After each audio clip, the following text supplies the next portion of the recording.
everybody, it's Allie Edwards and I am super excited to be diving into my setup for December Daily 2022. I have a few things that I've kind of started here. I've been working on projects for prep day and projects for product play. In the product play workshop this year I have 3 projects, and then I will be leading our $5 prep day this year, and I have a few different things I'm working on for that too.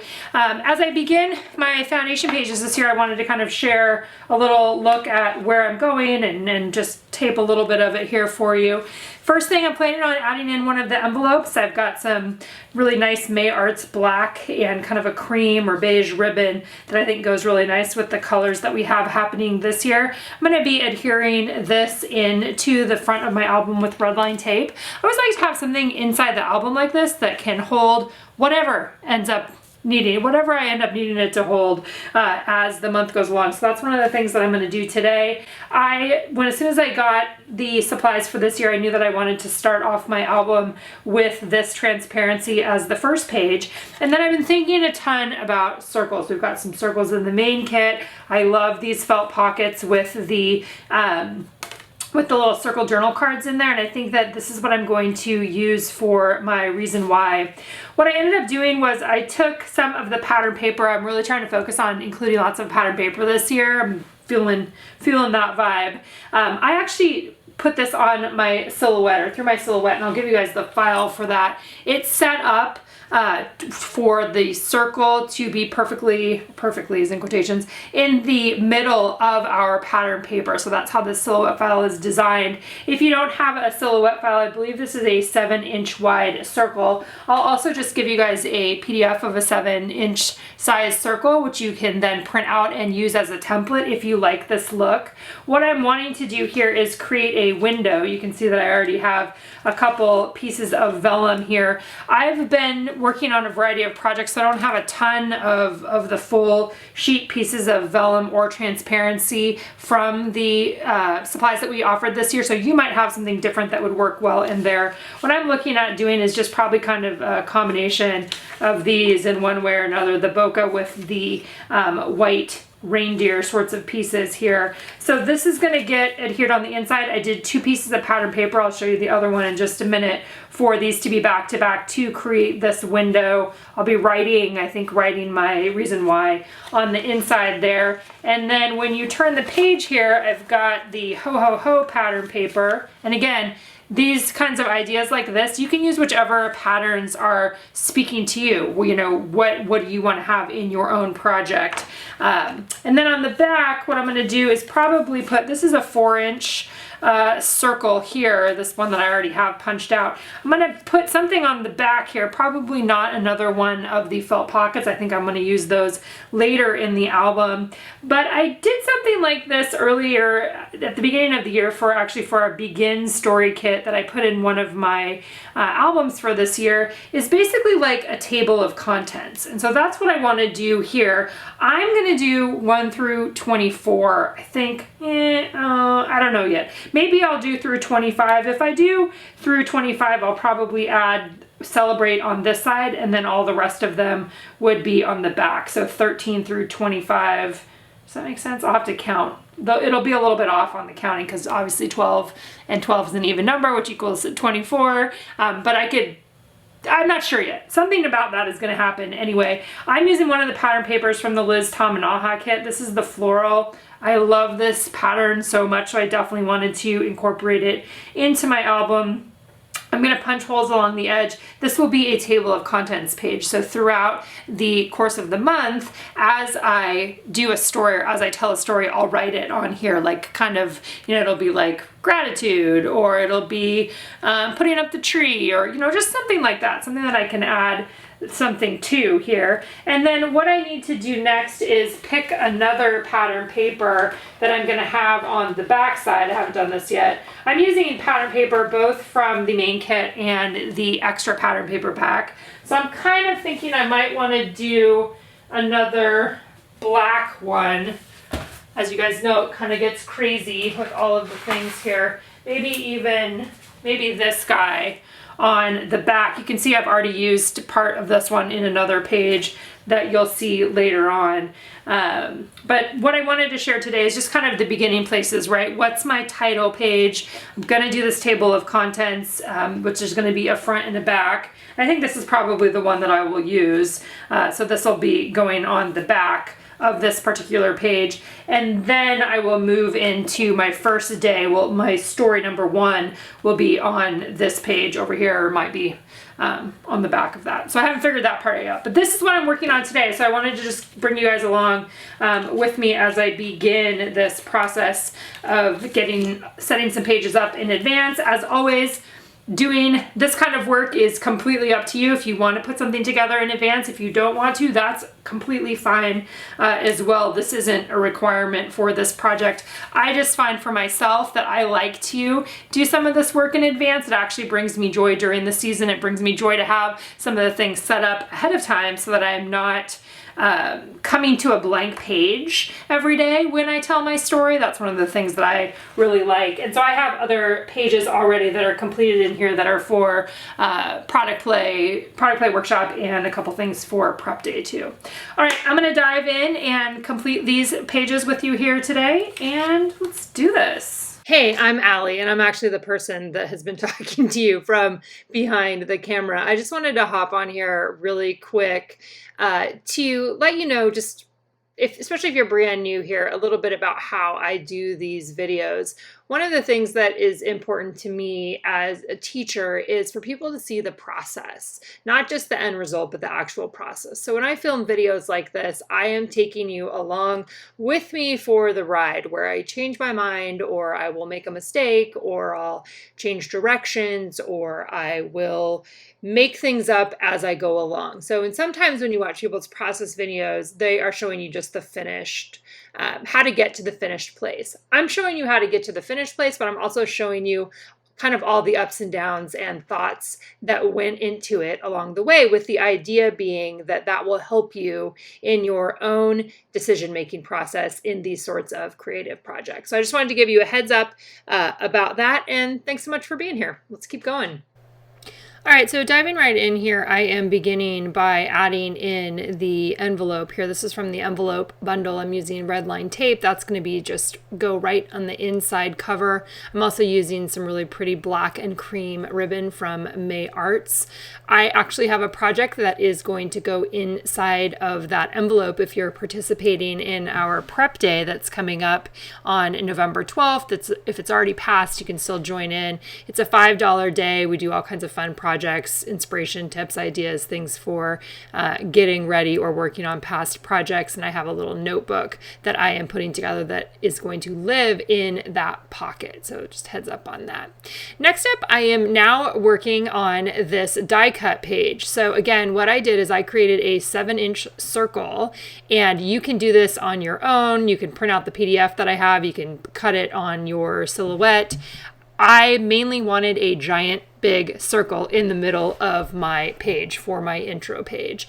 And so what I did there is I cut that out, and then I used 2 different vellums that we had from the main kit, or excuse me, from the specialty paper pack this year, and I'm giving them each half the page. You can also see that I glued them down and then I pulled them back up because I decided that I wanted a sheet of graphics transparency before you get to the vellum. And the reason that part of that reason why is going to become clear in a minute, but it's also because of the way that I'm having the seams of the vellum meet each other right in the middle of the circle. If you don't like the half and half, you can easily just to do a transparency, just to do a sheet of vellum, right? This is going to be totally up to you. I do end up turning this into a shaker pocket. That wasn't my original idea, and you'll see that I'm going to pull some of it up again. I love the see-through quality of this big circle, and I also love that 4-inch felt half circle can fit right on the top. So there, you just saw me kind of go back and forth getting that set up. I have the transparency on one side, and then I have the 2 sheets of vellum on the other side as of right now. Then I'm going to go ahead and I'm going to adhere my felt pocket. I'm using red line tape on the back of that, peeling it off and then laying it down so that the felt part is sitting right at the seam of those two different vellum pieces that I have there. So then the next step in my process was starting my table of contents. And so I decided to do 1 through, I think I did 1 through 12, and then on the back I'm doing 13 through 25.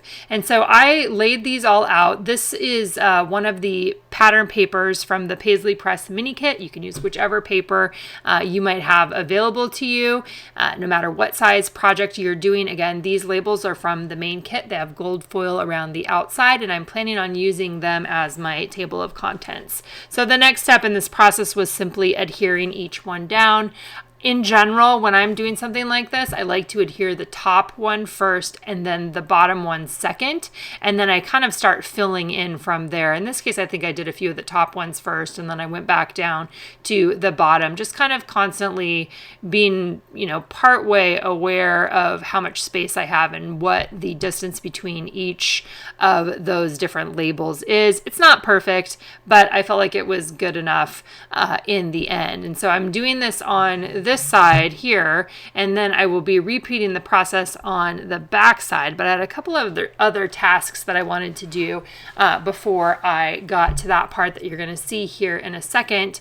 I love this idea of having a table of contents. It's a little bit different. I haven't done that before. I also went ahead and used my 6-hole punch to punch holes in this page, so I knew where the holes were going to be. And then I was thinking about something different that I could add to the outside edge. So I'm taking one of the paper stars. This is from the die cut pack. You might have picked that one up this year. It's a paper star. I'm going to glue it back to back, and then I'm going to adhere it to the outside edge of my table of contents page. I end up needing to rework this one a little bit, so you'll see me pull it up in just a second, because what I end up doing is taking a scrap piece of paper and placing it in the inside, which will gives me something to attach to my pattern paper. So I'm just tucking it inside there and then adhering it down, and then the extra paper there is going to get covered up on the back side by my next pattern paper that's going to be on the back, which I do end up using that black with gold type, and I believe that one is part of the extra pattern paper pack. But I really liked having that the star, cutting the star in half and then using it as a tab along there. I always love having tabs. I often use Avery Index tabs, and I was just looking for something that would be a little bit different this time for this year. So that's what I'm doing, is just getting it all, trying to get it right in the middle, or close enough to the middle of that page. And then I'm going to go ahead and adhere this second pattern paper to the back there, and then glue down the rest of those labels for the 13 through 25. So they're a little bit closer together on this side, and that worked out just fine as well.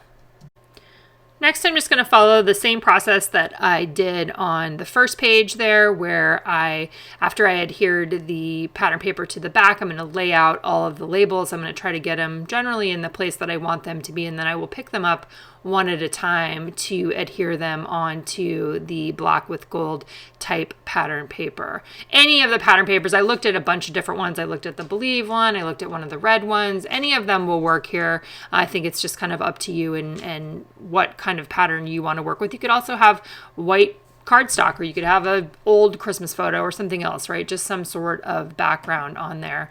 Again, I went through the same process here of adhering it down onto that pattern paper. Next, I flipped back a page, and I am looking at the back of the circle. So the back of that 4-inch circle. And one of the things that I have for you in the downloads is a word art that says contents. And so what I did is I went ahead and I cut that out with my Silhouette machine, and I am putting Versamark embossing ink on top, and I'm going to add gold embossing powder onto that. And then that is going to go in the middle of my circle as the title for my contents page, essentially. This felt fun. This felt like it's a little bit of a departure from things that I've done in the past. It just felt a little fresh and fun and, you know, a kind of a different way of approaching it where all the contents will be in the beginning. And it gave me a little bit of something else to play around with here in the beginning. You can see that I am shaking, or I'm getting all of the embossing powder on top of there, and then I'm going to use my heat gun to heat it in place to melt it. And I love the resulting gold that comes out of this one. This is I believe it's a Ranger or Tim Holtz embossing powder, and I'll get the correct one for you and have that in the supply list. When you're working with something that's really small like this, sometimes it's nice to have something to hold it in place. You can use a paper piercer. I just had my X-Acto knife, so I was doing it very softly on there, but enough to hold it in place. But I loved the gold that came out of there. I was considering at some point maybe having like the transparency on top of a white circle, something like that would highlight it a little bit more. But as you'll see later on, I actually end up just adding it to the transparency. All right, so here I am on the back of my circle. This is when I decide, oh, this might be really fun if I make this a shaker pocket in the middle. And so I just grabbed a couple different star sequin packs that I had and a red sequin pack, and I'm able to open this up from the back because I haven't added another sheet of that graphics transparency. So there's still an open seam between those two pieces of vellum, the two pieces of printed vellum. But I was kind of going back and forth and trying to see, you know, do I want this to be a shaker? And I definitely like how it looks. And so I went ahead and went with that. And now here I'm going back in and I need to reconstruct a little bit of this by adding the transparency or the graphics transparent piece on top. That's going to basically keep the seam in place, right? At this point in the process, I was like, oh, can I just cut this into a circle and then tuck it inside? I was kind of hoping that I wouldn't have to peel up that pattern paper again, but I do end up needing to do that even though I cut this into a circle. I was trying to see if there was a simpler way to do it. One of the things that this graphics transparency does too is it makes the whole thing even more sturdy. This is a very sturdy page when you hold it in your hand because it has two pieces of transparency, it has the vellum, and then it has two pattern paper pieces. So it feels, I guess sturdy is the best word for it.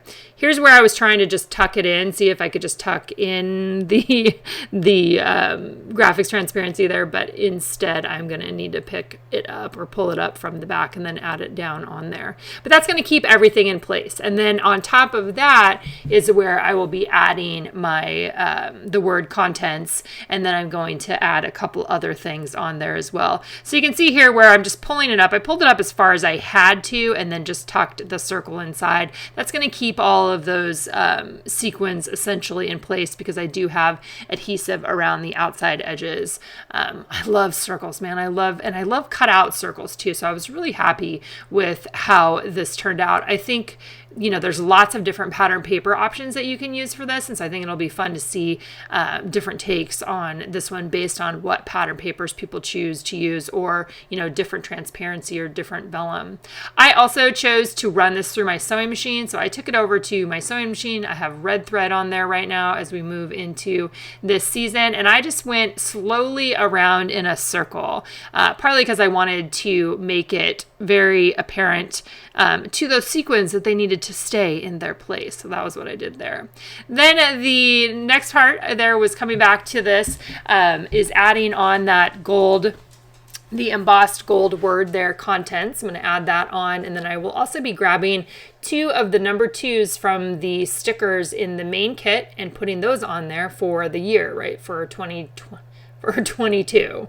I really like how this ended up turning out. I'm really into having lots of pattern right now, and I think I talked about that a little bit briefly previously, but just the patterns are making me really happy, and I'm wanting to have even more of those. So I moved them around a little bit, and then I also moved the numbers around, and then I also decided to add one of the wood veneer stars from the main kit above that on the table of contents. So you can see it when you pull up that piece there, but other than that, it's hidden from. Okay, so the next thing I'm working on here is working on my journaling. This is where I'm going to put my reason why I want it to be printed and I figured the easiest way to do that is just print it on a transparency. You can obviously handwrite directly on there. Probably what I'm going to do is punch a little hole, put a ribbon through it, and then I can slide it back in here. But before I commit to this one, this is black with a little bit of red. I think I'm going to do another one on the laser printer and then run it through my ink machine and see what gold would look like on there. So I find myself most often using my ink machine in December, and here you can see I printed that on laser transparency. That's really important. You need to have a little laser printer. You can take it to Kinko's or something like that. And then you have some pieces of foil. So I'm using a gold foil piece laid on right on top of the transparency. When you have a ink machine, it comes with this folder that you place it inside of, and then you run it through the machine, and it essentially heat embosses the foil right onto your transparency. And loved how it ended up looking. I thought it was really fun. I like the gold foil. And then I just went ahead and started the process of cutting it out. So I'm just hand cutting it, laying it right on top. I did my journaling in a circle. I did that in Illustrator. It can be done in Photoshop. You can also just force return your story as you are writing it on there. This is where I did my reason why for this year. After that, I grabbed my hole punch from We Are Memory Keepers and went ahead and punched a hole in there, knowing that I probably wanted to have some ribbon. And the first ribbon that I grabbed is some thick May Arts. I think it's like 1.5 inches. It's black with cream. I really like it. I will be using it in this album. I like the black mixed in with the Christmas colors. I ended up pulling that one out though and putting a red and cream one in its place, and I'll end up using the black one, like I said, somewhere else in the album. But the red seemed to go better. It was more of what I wanted, I guess, in terms of for the beginning of the album. And a lot of times what I do when I put ribbon in like that is I will take my tiny attacher and I will just staple the ribbon in place rather than tying it in a knot. I don't need any additional I don't need things to be sticking up any more than they already are, I guess is what I'm trying to say. I don't need them to be any thicker. So stapling it in place is a great little trick with ribbon specifically. So I really like how that reason why page turned out. All right, so then next up, I also decided in the main kit there are some cute vellum Christmas music phrases, and so what I'm gonna end up doing here right now is adding one of those onto the top of the felt pocket. The way that I ended up adding it was by putting red line tape on the back of it and trimming off the extra. I just had this a 1/4 inch red line tape. I didn't have anything that was thinner than that. And so I put the red line tape on there, and then I'm just kind of cutting it along the edges. It makes it a little bit of a shorter width, I guess is what you would say, but it ended up working fine, and I actually really like how it turned off. So it turned out. So I was thinking that I wanted something else on top of the felt, and I considered adding like one of the Santas or doing a 22 on there for the year 22. But after I put the 22 on the following page where it's on the contents, I felt like that was good enough. So here I'm just going to use my X-Acto knife to like trim off the extra part. You could staple it onto the felt, but I wanted it to be all like, I didn't want to use the rolling adhesive on there because I think I would have been able to see the dots. So the red line tape made the most sense, but I did trim off a little bit extra of it just so it's a little bit thinner than it was previously, which is not a big deal. Just letting you know that was what I ran into as I was doing it. But I really like the red on red too. I'm doing some other red on red that you'll see later on in the process, but I like how that turned out. One last thing that I wanted to add on here, I have these Tim Holtz rub-ons that I've had for a long time now, and they're Christmas rub-ons, and I feel like I wanted to add something else to this contents page. So you could add word phrase stickers here. We offered some this year. I looked at them and then I felt like I just really wanted to be able to put my type directly on there, which is what's great about these little rub-ons. So I'm just rubbing them directly onto the graphics transparency, which everything else is what everything else is attached to. So that's a look at the start of my project. I'll be back soon with some more foundation page ideas, and make sure to join us in product play and our prep day.